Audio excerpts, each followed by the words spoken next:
আসসালামু আলাইকুম। সবাইকে অনেক অনেক শুভেচ্ছা। আজকে আরেকটি নতুন প্রবলেম নিয়ে কথা বলার জন্য উপস্থিত হয়েছি। শিশুর সেই সমস্যাটা অনেকের ভিতরেই দেখা যায়। অনেক বাবা-মাই সেটা নিয়ে অনেক বেশি কনসার্ন শো করে যে এটা কেন করছে, এটা কবে স্টপ হবে, এটা কিভাবে বন্ধ করা যায়, সে বিষয়ে আমাদেরকে একটা পরামর্শ দেন। তো সে বিষয়টা হচ্ছে টিপটো ওয়াকিং, অর্থাৎ শিশু তার নিজের পায়ের আঙুলগুলোর উপর দিয়ে হাঁটে। সাধারণত আমরা যখন হাঁটতে শিখি তারপরে হাঁটাটা হয় আমাদের হিল এবং টো, এইভাবে করে আমাদের হাঁটার সিস্টেমটা, আমাদের হাঁটার পদ্ধতিটা হচ্ছে যে আগে আমাদের গোড়ালিটা পড়বে, তারপর পায়ের আঙুল পড়বে, এভাবে হচ্ছে হাঁটার প্যাটার্নটা এরকমই হয় আমাদের। তো টিপটো ওয়াকিংয়ে কিন্তু গোড়ালি আগে পড়ছে না, পড়ছে কি আঙুলগুলোতে প্রেসার দিয়ে দিয়ে বাচ্চাটা হাঁটছে। এটা একটা বিরাট সমস্যা হিসেবে অনেক বাবা মার কাছেই দাঁড়িয়ে যায় যে কেন এমন করছে। সমাজে অন্য মানুষদের সামনে যখন যাচ্ছি তখন এটা নিয়ে অনেকে কথা বলে, তো একটা অস্বস্তিতে পড়তে হয়, এটা আবার কেমন কথা।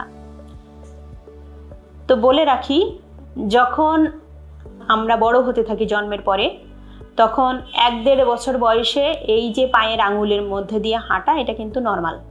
1-1.5 বছর বয়স পর্যন্ত পায়ের আঙুলের মধ্যে বাচ্চারা হাঁটা শুরু করে এবং আস্তে আস্তে পা ফেলে হাঁটা শুরু করে।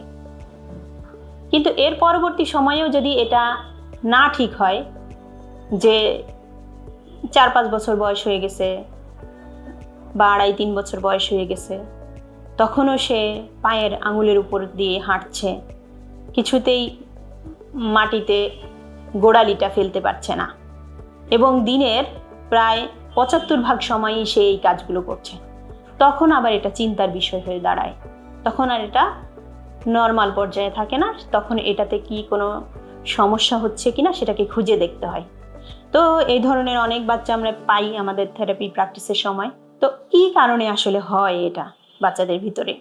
নানান রকম কারণ আছে। তার মধ্যে যেমন যদি এই যে পায়ের পিছনের মাসেল মানে মাংসপেশি, সেটা যদি শর্ট হয়ে যায়, টিএ একটা আমাদের টেন্ডন আছে, সেটা যদি অনেক শক্ত হয়ে যায়, মাসেল যদি টাইট হয়ে যায় খুব, তাহলে এরকম টিপটো ওয়াকিং করে বাচ্চারা। আর একটা কারণ হচ্ছে যদি বাচ্চাদের পেটে অস্বস্তি হয়, সেই অস্বস্তিটা সে বোঝাতে পারছে না, ধরে রাখতে পারছে না, তাহলে সেক্ষেত্রেও সে অনেক সময় একটু পায়ের পাতার উপর দিয়ে হাঁটার চেষ্টা করে। আবার যদি পায়ে কোথাও ব্যথা হয়েছে হাঁটুতে বা অন্য কোনো জায়গায়, যার কারণে সেখানে যেন পা ফেলে যখন হাঁটবে, মানে গোড়ালি ফেলে যখন হাঁটবে, তখন ব্যথা লাগতেছে বেশি, তখন কিন্তু সেটা বাচ্চারা ওই ব্যথাকে অ্যাভয়েড করার জন্য টিপটো ওয়াকিং করে। তারপরে যাদের দেখতে একটু অসুবিধা হচ্ছে, হয়তো ভীষণটা লো হয়ে যাচ্ছে, সে যেখানে হাঁটবে বেড়াবে সেই সারফেসটা ঠিকমতো দেখতে পাচ্ছে না, একটা খুব সতর্কতার সাথে তাকে হাঁটতে হচ্ছে, তাহলেও বাচ্চারা এটা করতে পারে। আর একটা যেটা সবচেয়ে বড় কারণ হতে পারে যে সেন্সরি সিকিং এবং অ্যাভয়েডিং বিহেভিয়ার। জয়েন্ট এবং মাসেলের সেন্স যখন প্রপারলি কাজ করছে না, বেশি সিক করছে অথবা নিতে চাচ্ছে না, এরকম ক্ষেত্রেও টিপটো ওয়াকিং করে থাকে। আর একটা কারণ সেটা হচ্ছে যে একদমই কোনো কারণই বোঝা যায় না কেন সে এরকম পায়ের পাতায় হাঁটছে। তো যে কারণেই হাঁটুক না কেন, অবশ্যই সেটার জন্য মেজারমেন্ট নেওয়া দরকার। কারণ যদি আমরা এটাকে সচেতনতায় না নিয়ে আসি যে এটা নিয়ে আমাদেরকে একটা সচেতন হতে হবে, এরকম যেন না হাঁটে, আস্তে আস্তে যেন তার হাঁটাটা ঠিক হয়ে যায়, এটা যদি না চিন্তা করি, তাহলে এইভাবে হাঁটতে হাঁটতেও আরও তার মাংসপেশি টাইট হয়ে যাবে এবং সেটার যে লেন্থ, যতটুকু লেন্থে এটা সোজা হওয়ার কথা ছিল, সেটা কমে যাবে, শর্ট হয়ে যাবে। তো এই ক্ষেত্রে অবশ্যই এটা একটা গুরুত্বপূর্ণ বিষয় এবং চিন্তারও বিষয় যে না, এটাকে ঠিক করতে হবে, যে কোনো উপায়ই হোক এটাকে ঠিক করতে হবে। তো যেই সব বাচ্চাদের টিএ টাইটনেস থাকে বা মাসেল শর্ট থাকে, অনেক সময় যাদের মোটর প্রবলেম থাকে, যে মাসেল উইক আছে, যার কারণেও টিএটা টাইট হয়ে যাচ্ছে আস্তে আস্তে, বা হাঁটাটা শুরু হয়নি, পারছে না, তখন আস্তে আস্তে বেশি শক্ত হয়ে যাচ্ছে, মাংসপেশির টোন, যেটা টান বলি, যেটা সেটা অনেক বেশি বেড়ে যাচ্ছে, তার কারণেও এটা শর্ট হয়ে যাচ্ছে, টাইট হয়ে যাচ্ছে, সেই সব শিশুদের ক্ষেত্রে কিছু এক্সারসাইজ আছে যেগুলোকে মাসেল এক্সারসাইজ যারা ফিজিওথেরাপিস্টরা সাধারণত করে থাকেন, সেগুলো হচ্ছে যে টিএ স্ট্রেচিং এক্সারসাইজ। তারপর তাদের জন্য যদি বিভিন্ন ধরনের এক্সারসাইজ আরও লাগে, যে স্ট্রেচিং করবে, প্যাসিভলি এক্সারসাইজ করাবে, আবার অনেক সময় কোনো ডিভাইসের প্রয়োজন হতে পারে, যে একটা পজিশনিং করে রাখতে হবে, না হলে এটা আরও শর্ট হয়ে যেতে পারে। এই ধরনের এক্সারসাইজগুলো ফিজিওথেরাপিস্ট, অকুপেশনাল থেরাপিস্ট ওনারা করে থাকে যদি মাসেলের টোন অথবা উইকনেস এই ধরনের কোনো সমস্যা থাকে সেই ক্ষেত্রে। আর যে ক্ষেত্রে হচ্ছে গাট অর্থাৎ এই যে অন্ত্রে সমস্যার কারণে তার টিপটো ওয়াকিং করছে, সেই ক্ষেত্রে তখন মেডিকেশনের প্রয়োজন হতে পারে। তখন গ্যাস্ট্রোইন্টেস্টাইনাল ট্রিটমেন্ট যারা করেন তাদের কাছে গিয়ে সেটার জন্য মেডিকেশন নেওয়া যেতে পারে। কারো যদি এমন ভিজুয়াল মানে ভীষণই সমস্যার কারণে তার সারফেস দেখতে অসুবিধা হচ্ছে, এই জন্য অস্বস্তিকর সিচুয়েশনে সে টিপটো ওয়াকিং করছে, তাহলে সেই ক্ষেত্রে ভিশন স্পেশালিস্ট যারা, যে আই স্পেশালিস্ট, যে তার ভিশনের মানে পাওয়ার, চোখের পাওয়ার কম নাকি বেশি, সেটার জন্য চশমার ব্যবহার করতে হবে কি না, সেই সব বিষয়ে তার সাথে কনসাল্ট করতে হয়। আর যাদের ক্ষেত্রে সেন্সরি সিকিং অথবা অ্যাভয়েডিং বিহেভিয়ার, তাদের ক্ষেত্রে sensory integration specialist, occupational therapist, তারা নানান রকমের কাজের প্ল্যান করে দিতে পারে এবং কাজগুলো করাতেও পারে। সেক্ষেত্রে হেভি জয়েন্ট এক্সারসাইজ করানো যেতে পারে, ফুল বডি কম্প্রেশনের কাজ করানো যেতে পারে, তারপরে তাকে অ্যানিম্যাল ওয়াকিং করানো যেতে পারে, তাকে ওয়েট ক্যারি করা যেতে পারে, যে তার অ্যাঙ্কেলের উপরে একটা ওয়েটেড কাপ লাগিয়ে দেওয়া হলো, সে যেন সেটা পা ফেলতে তার সহযোগিতা হবে, সেইভাবে করতে পারে।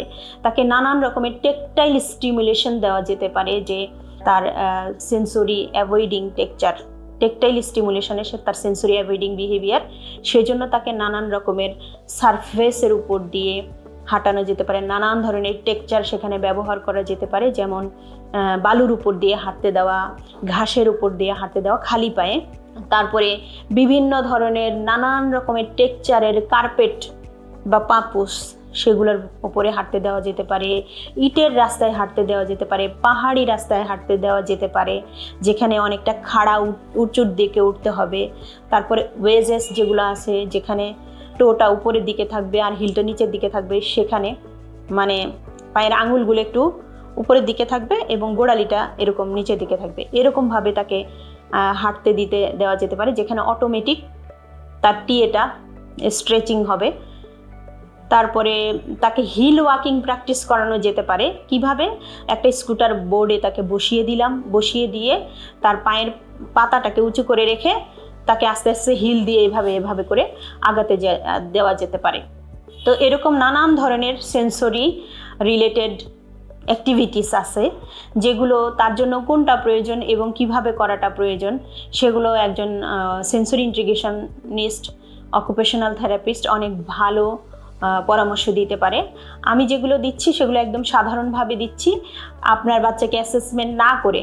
আর অকুপেশনাল থেরাপিস্ট যখন দিবেন তখন অবশ্যই সেই বাচ্চার কী ধরনের সমস্যা এবং স্পেসিফিক কোথায় অসুবিধা সেটাকে অ্যাসেসমেন্ট করে আগে খুঁজে বের করবেন।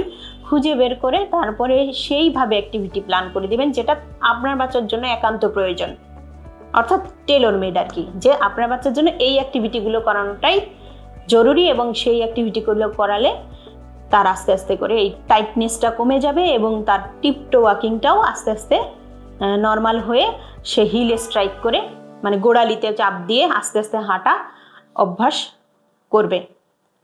আর একটা যেটার কারণ একেবারেই জানা যায়নি, সেটা তো জানাই যায়নি, সেক্ষেত্রে অন্যান্য যে প্রসেসগুলো আছে সেই প্রসেসের ভিতর দিয়ে অ্যানালাইসিস করে বের করে অকুপেশনাল থেরাপিস্ট আপনাকে সেন্সরিতে প্রধান প্রায়োরিটি দিয়ে কাজগুলো করবেন, যার ফলে আমরা আমাদের প্র্যাকটিসে দেখেছি যে যখন আমরা প্রপার অ্যাসেসমেন্ট করে তাকে কাজ দিয়েছি তাদের কিন্তু টিপটো ওয়াকিং বন্ধ হয়ে গিয়েছে, এরকম অনেক বাচ্চা আছে। তো এই যে টিপটো ওয়াকিং নিয়ে আজকে আমরা আপনাদের সাথে বললাম, যেটা আসলেই একটা ভাবনার বিষয় এবং এটা অবশ্যই একটা আপনাকে অ্যাকশন নিতে হবে, না হলে বাচ্চার টিএ টাইট হয়ে গেলে ওটা আরও বেশি সমস্যা দাঁড় করাতে পারে তার হাঁটায়। তখন পশ্চারাল প্রবলেমও হয়ে যাবে। এক জায়গায় টিএ টাইটনেসের জন্য যখন সে পায়ের পাতার উপর দিয়ে হাঁটবে তখন কিন্তু তার যে ব্যাক মাসেল আছে, তারপর হিপ মাসেল আছে, নি মাসেল আছে, যে না শরীরের যে সমস্ত শরীরের যে অন্যান্য মাসেলগুলো জয়েন্টগুলো আছে সেগুলোতেও কিন্তু অন্য ধরনের সমস্যা তৈরি হতে পারে। অবশ্যই এটা একটা বিষয় যে আপনাদেরকে এটা খুব ভালো করে খেয়াল করতে হবে এবং এটা নিয়ে কাজ করতে হবে। তো আপনারা আমাদের এই চ্যানেলে লাইক, কমেন্ট, শেয়ার দিয়ে এবং সাবস্ক্রাইব করে সাথে থাকুন। আমরা প্রতিনিয়ত কোনো না কোনো নতুন নতুন বিষয় নিয়ে অবশ্যই আপনাদের সামনে আসব এবং সেগুলো কিছুটা হলেও হয়তো আপনাদেরকে হেল্প করবে। সবাইকে অনেক ধন্যবাদ।